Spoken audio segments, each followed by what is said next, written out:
Hello, welcome to Model Kit Stuff. It's First Impressions Day and we're looking at this. It's the Border Models Focke-Wulf FW190A-6 in 1:35 scale. Welcome to First Impressions.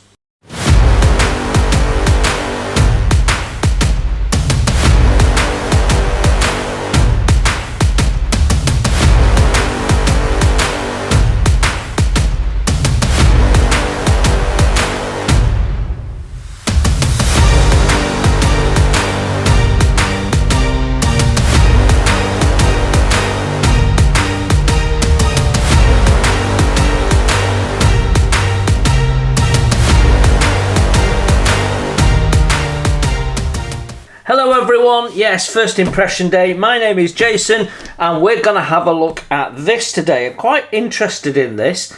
I have a Focke-Wulf from Zukimura and I'm interested to see how it compares because in theory this is offering all the same sort of stuff that Zukimura often do. We've got clear parts in here, so clear engine cowlings, and we've got a full engine, so yeah, interesting. Let's start with the packaging, however. We've got a really nice box artwork on the front. Shows that in, I'm guessing, Eastern Front.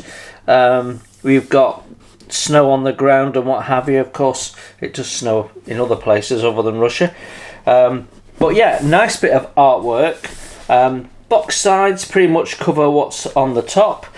We have kit number of BF003, and then on this side we've got some images of the engine, which looks lovely and detailed, rotary engine there, and some images of some of the kit parts with all the surface detail, and looks like we've got lots and lots of fastener detail there, all recessed by the looks of it. And then on this side we've got 2, 4, 6, 7 paint options. I really love that. So yeah, very nice. And there's some really nice ones actually. Yeah, okay. When we take the lid off, we've got a top opening box, corrugated bottom, flimsy lid. Got quite a bit of space in the box for things to move around though, so yeah, we could have shortened the box and made that a bit tighter. Right, let's have a look at our instructions.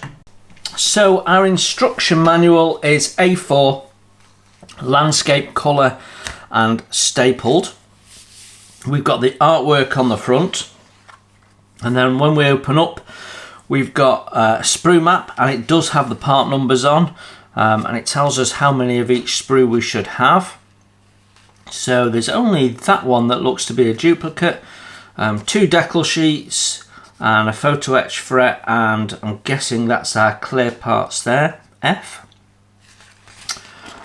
So turn over, and construction starts with the engine, which you've got to say looks quite detailed, doesn't it?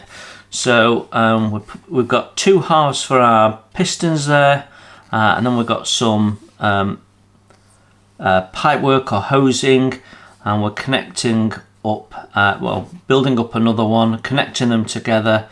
Then we've got what look like rocker covers going on the top, then the pipework going on, exhaust pipework going on. That all looks good, and then we're building up the back end of it, I think, yeah. All sorts of bits and pieces going on, lots of fine detail. This is a very super detailed engine. So step 1 is just completely building that engine. We saw an image of it, but yeah, it looks very busy and very detailed, so hopefully the plastic will bear that out. Step 2, we're building up ammunition boxes and cannons for the wings. Step 3, and we've got our lower wing being built up, so we've got a wing spar which has got lots of detail on. We've got the gun boxes going in, got some holes to drill, and then we've got cannons going in. Okay, yeah, so that's the outer cannons going in, and some form of bulkhead. Step 4, and we've got landing gear interior details, some rib details going in. Then in step 5 we're moving to the cockpit interior parts. So our first photo etch going on. One thing I'm noticing is there is no paint instructions. We've got part numbers only at this stage. No paint instructions for the engine either. We have got photo etch seat harnesses, so that's nice. Then we're making up our pedals, so a combination of plastic and photo etch straps. Bulkheads going in. We've got some photo etch and plastic levers going on to our dialer right there. So it looks very detailed, doesn't it? Then we're bringing our 2 fuselage halves apart. There was no mention of decals going on there though. Fuselage halves coming together. So we've got constructing the tail wheel there, so that we can put it in, constructing the tail fin there. So we've actually got multiple steps within, so it's not really a step in its own right, it's multiple steps, so the numbering's by the by really. Then we're building up the propeller and the spinner. Okay, let's see where we get to next. Step 8, and we're putting the fuselage on and the canopy on. So we've got to build up the interior parts of the canopy first, put them in the canopy, put the canopy on, then mount it onto the lower wing section. We're then putting the upper wing section and ailerons and bits and pieces on, and we've got some lower engine cowling parts going in, step 9 there. Step 10, and finishing off the wings, and we've got, well, I suppose you can leave those off so you can see what's going on, or put them on. Then finishing off the tail. Then finally, the item that we built in step 1, we then add in step 12. So, you know, for me, step 1 goes between step 11 and step 12. So 11B, or actually step 12, whatever you want to call it, should be building your engine. Okay, then we've got engine cowling ring being built up 3 steps. We've got parts of the engine covers going on, but again, I guess you could leave them off. Step 13, we're putting more parts of the engine covers on, and we've got the option here to leave those open, and we've actually got photo etch bracing, so that's really nice. Then we've got the top mounted nose guns being assembled and being mounted, so they look nicely detailed as well. Step 15, and we're putting the propeller on that we made way back in, what step was it? Cool. There we go. Step 7. So another 7 steps after I mean, what's the point of that? Right, okay. Not quite sure what that is. Looks like some form of rocket or missile or something that's been slung underneath. We've got the drop tank there as well. The wheels have hubs moulded in, so it's 2 halves. But we do have brake lines, so that's nice. That's quite unusual. Maybe not so much on 132 sort of scale, but you don't often see them, to be honest. So little bits of photo etch going on, so they should be nicely detailed. Then showing you how to put them on if you're doing wheels up, which frankly you're not going to go to a lot of this trouble if you're doing it wheels up. No. There's no instruction for how to do it wheels down. How bizarre. Okay. Right, well, now we've got our instructions. So this is Decal instructions, which does include dials. So we have got dials after all. We've got warning signs. It's relatively clear, although we do have options of white or black. I guess it depends on what colour scheme you're going with, what you end up choosing. But yeah, it's fairly clear where all of these decals are going, so no real issues with that. Then we've got the paint instructions, and amusingly they have misprinted this and called it a Messerschmitt FW190, and then they've gone to the trouble to put a marker through it, like we wouldn't know it was wrong. I mean, blimey. I mean, what are they thinking? And then they've thought, you know what, we'll just put it out. Buy some Sharpies and we'll... You just reprint it, surely. And then we've got... I don't know what... The swastika has also been blanked out with a Sharpie. That may have been done by the owner of the kit, so I don't own this kit. I've been lent the kit for the purposes of review. So this might have been done by the owner. It may have actually come out with the misprint on it and not crossed out, possibly. So there we go. We've got first paint scheme.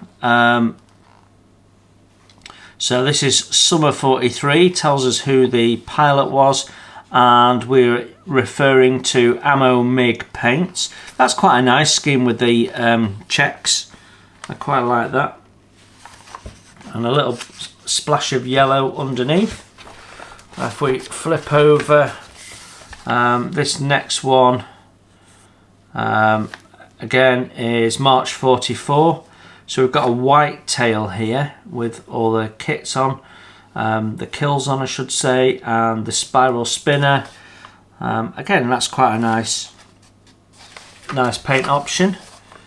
Have we done that one? Yeah.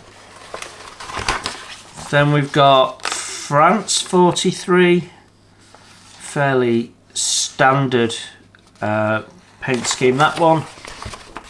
Then we've got Soviet Union January 44. So a paler scheme, you've lost all the green, sort of a winter camouflagey type colour scheme. Again, some flashes of yellow. I think that looks quite nice. And I think that is all of them. I've lost track a little bit, but just make sure I've not missed any. Oh, right, okay, we've got one last one, which is this one, which has got this black nose. This is Germany, July 1944. I'm guessing that's July. Oh my gosh, they're a bit of a mess, these instructions, aren't they? Yeah, and that's got the sort of dotty pattern on it.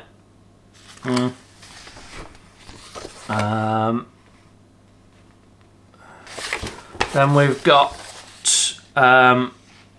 late 44, doesn't give us a location, but it's got an orange stripe on. That's quite eye-catching as well. And then we've got this one with the red stripe and what looks like a target. So this is Germany, December 44. Standard camouflage scheme, it's quite nice. And then on the back page we've got an image of it. Yeah, well, there's plenty to talk about in the summary there, isn't there? Decals next, and Don't know what brand they are, there's no markings on here, but they are very, very thin. I can't feel them particularly. The colours look a little muted to me, but don't know. They're not bad. I am looking for signs of dark margin, which was an issue on the 109 decals, but these don't look so bad. There is a little bit of decal film margin, but it's not huge. So you've not got decal film between the legs, for example. So yeah, it's they're not too bad at all, actually. Yeah, I mean, I have seen better decals, but these aren't bad. And we've got the little swirls there for the spinner. Yeah, there's nothing wrong with those, actually. Second set of decals has our stencils on, warning signs. We've got our dials here. We do have full swastikas. They've been cut so that they can't be viewed on the channel. And we've got our national markings. And again, they're not too thick and not too bad on the decal film. I just want to have a look at the dials though. So I'm just putting my magnifying glasses on. Yeah, they're not too bad. They are. There's one or two where the print is off center. So these three here, they're not very well aligned, but the rest of them aren't too bad. And all the writing on the decals is pretty much readable. So all in all, not a particular problem. Nothing really majorly wrong with the decals, I don't think. Photo-etch now, and we've got some nice relief etching. It's quite thin. We've got some panels and we've got our harnesses. And then we've got the little supports there for holding open the panels around the engines. So all in all, that's quite nice. No real issues with the photo-etch. Our first sprue out is Sprew H, and as you can see, we've primarily got engine components here, so it's nice that they've grouped these together. The detail is lovely, the moulding is very crisp. We do have a part here that has been twisted around on the sprue. It's broken off one of the sprue gates. But doesn't look like it's damaged. When you first look at it, you think that it's a slightly metallic grey, the plastic, but it's not. It's the light bouncing off the rough surface. So we've got this sort of shot blast effect. I've seen it before on the 109, the Border 109, and yeah, it's not as bad as on the Border 109, but there is a gentle sandblasted texture to the plastic, which you can feel and is a bit weird. I'm not sure I like it. But the moulding is lovely and crisp. The seams are very, very slight. We've got some really nice moulding detail with little bits of pipe work and stuff. These are really nice. Then we've got slide moulding to give us openings in our exhausts. So that's really good as well. So I love that. Yeah, there's no real issues with that. The texturing, I don't know whether that's going to disappear under paint or what. I suspect it might, but it's a bit odd. Right. Yeah. I'm going to take some photographs as we go, and then before we summarise, you can have a close-up look at these parts. Next out is Sprew J. We've got the drop tank, the bulkhead, some of the engine cowling parts, and another bit of bulkhead. Lovely wiring loom detail on there. It's very nicely done. And these parts are smooth. We don't have that texturing, so that's good. Nice detail. The rivet detail is all recessed, but it is nicely done. And then when you look on the inside, you've got lovely detail on the inside of the part as well. So that's really nice. Yeah, no issues with that. That's all good, that one. Sprew B, and other than the tail parts, it's mainly engine cowling parts, so those bits go on the wing there. And because you can have them open, so you can see the ammunition and stuff, they have put detail on the inside, which is really nice to see. I think this is the one that we can have dropped open as well. These ones, they do have hinges on, but are shown as closed on the instructions and don't have any detail. That might be right though. So the detail is nicely done, and we've actually got raised rivet detail on the inside there. But yeah, it's still recessed on the inside. So the detail is lovely. We've got some texturing on the tail. Yeah, and it has this matte effect on the plastic because we've got that shot blast back. But again, it's very, very mild, and I don't think it's going to be a problem when painting. Yep, very nice. Sprew C, and we're getting to the meat and gravy of the kit now. We've got the two fuselage halves. We've got the wing spar and landing gear and some flaps and bits and pieces. So let's start with the fuselage. Again, all the rivet detail is recessed, but it's very nicely done. It's very clear. The panel lines, for me, are okay. Yeah, I have no issues with any of that. The moulding is lovely and crisp, very tight moulding actually. And it feels smooth, so no issues with texturing, although you can see it a little bit. You can't really feel it. The wing spar is stunning. It's got so much beautiful detail on there. Very, very nicely done. Same with the cowling there. The landing gear also looks really nicely detailed. You can see very nicely detailed. It does have ejector pins on the back though. So if you can work out how to put the wheels down, you will have to deal with that, and they're slightly recessed, so you'll have to fill them. Yeah, that's not going to be easy. That's a real shame. Nice detail on the inside of the panels though, so great options if you want to leave it open.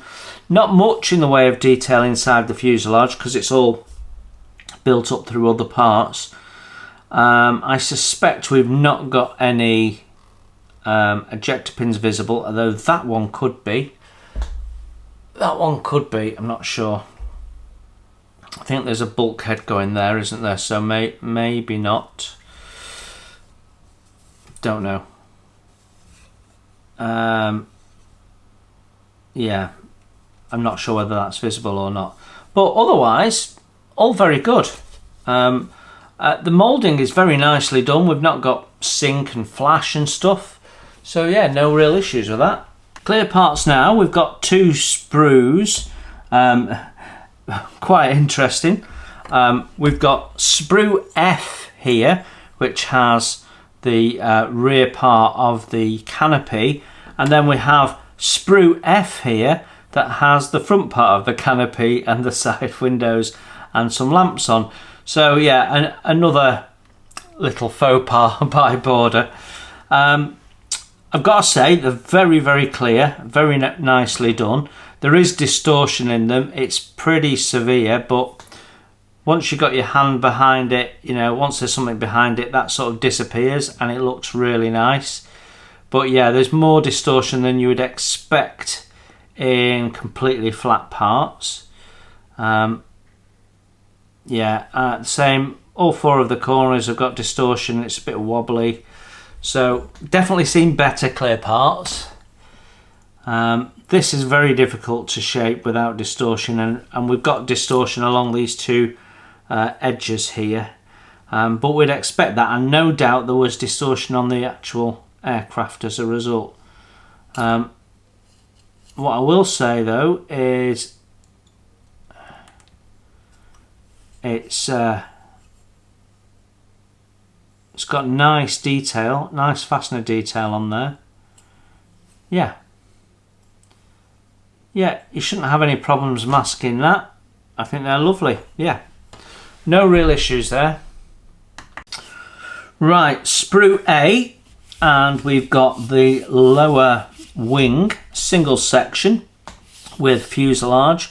Then we've got the two upper wings, and we've got some of the flaps and bits, and again we've got this texturing back. So we've got it on some sprues, some other sprues we've got it, but it's not so bad, and in the case of this one we've got it and it's quite prominent again. So there's no consistency. I don't see any issues with the moulding. It's very, very crisp, as it has been throughout the kit so far, and absolutely tons of fastener detail. Very nicely done. I mean, yeah, you can't move for rivets on this thing. So very sharp moulding. The plastic feels nice and hard. We've got some slide moulding going on here for the openings for the cannons, which you can see right the way through. And where we've got some detail on the inside, pressed panels and rivets and stuff, that's all nicely done as well.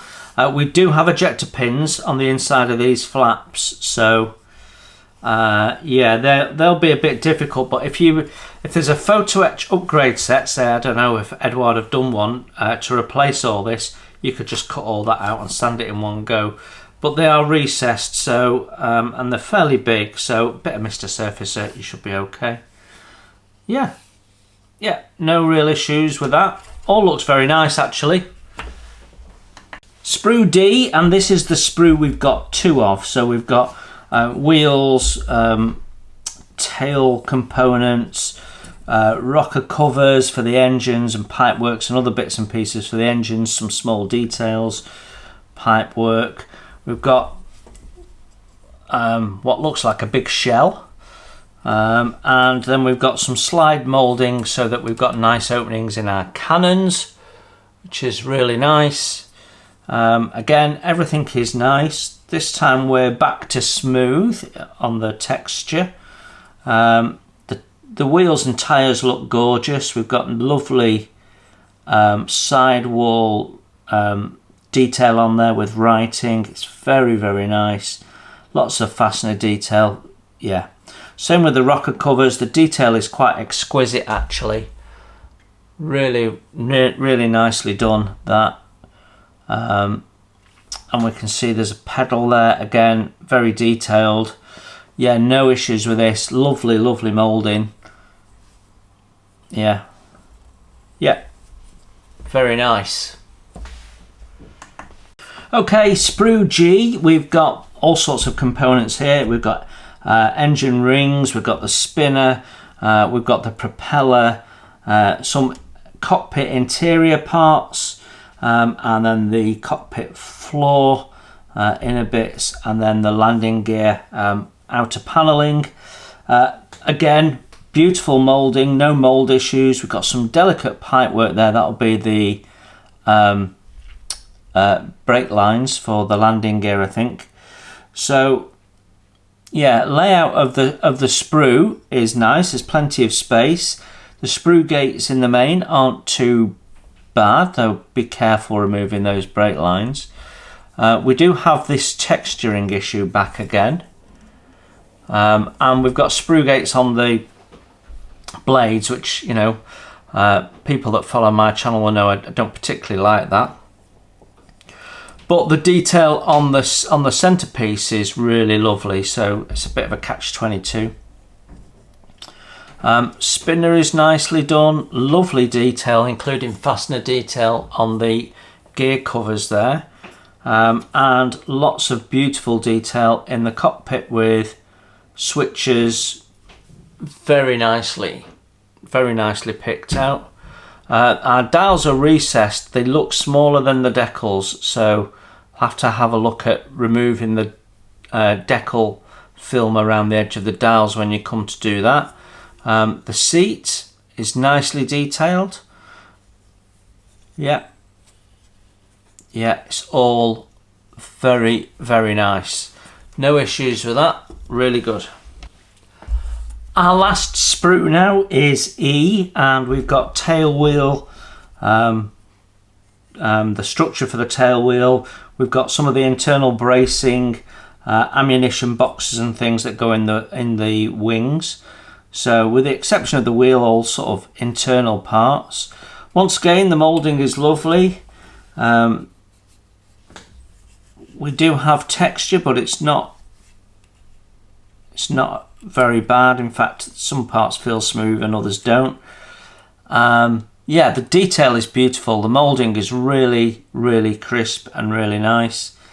Yeah, it's very, very good moulding. And some lovely detail. Very nice, actually.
So there you have it, the Border Models Focke-Wulf FW190A-6 in 1:35 scale. What's my first impressions? Interesting one, this one, because I've recently reviewed the Border 109 and we've got some of the same issues in here, but I think this is a better kit than that, to be honest. So let's start with the packaging. Packaging's okay, it's fairly standard. Most of the sprues were in their own bags with the exception of the two where we've got two sprues, they were together. The Decals came with the photo-etch in the same bag, which I personally don't like, but a lot of companies do it. So yeah, there was quite a bit of space in the box as well, so things can move around. I only saw one part that had got that had moved on its sprue gates and twisted. So all in all, fairly average for packaging. Nothing special, but no particular problems either. Instructions, I'm a bit concerned about those. I think when you've got glaring mistakes like putting the wrong brand on and not showing you how to build it with the wheels down, makes me wonder what else is missing from the instructions. Now, I know one of my subscribers told me that the Border 109 was a nightmare to build and he gave up on it because the instructions were so poor. So I can't say that these are poor instructions because I don't know. What I will say is, from what I've seen, the build sequencing is quite questionable. Why would you build the engine 7-8 steps before you need it? Why would you build the propeller 7 steps before you need it? You know, yeah. So I didn't like the way they did random sub-assemblies. But having said that, I can say that about other companies. Tsukimura always start with the engine, and I grumble about that as well. So yeah, instructions, they appear to get you from A to B. Paint instructions, okay. I don't personally like them a bit bigger, but that's just nitpicking. And we had plenty of options, which is great.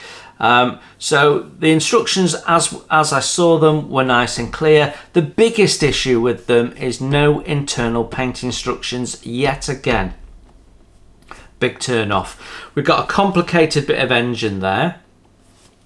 I'd say if you have got this kit and you're intending to paint it, download the instructions for the Zukimura focke wulf, because they tell you in detail how to paint the engine and all the interior, so you'll be able to get that from there.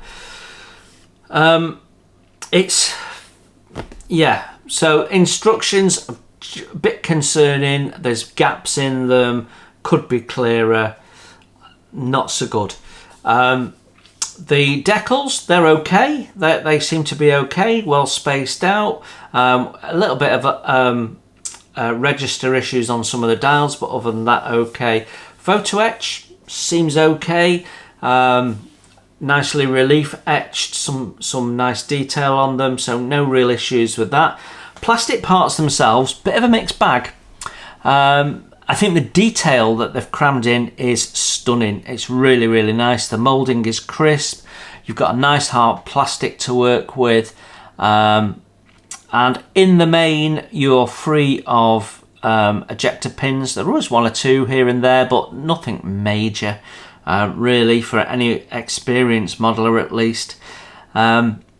So all in all, not bad. The horrid thing about them is this strange texturing you get on some, and some worse than others, and not on others. And, you know, it's a bit bizarre. And some of it, you're thinking, oh, I've got to sand all this. I've got to polish these parts up.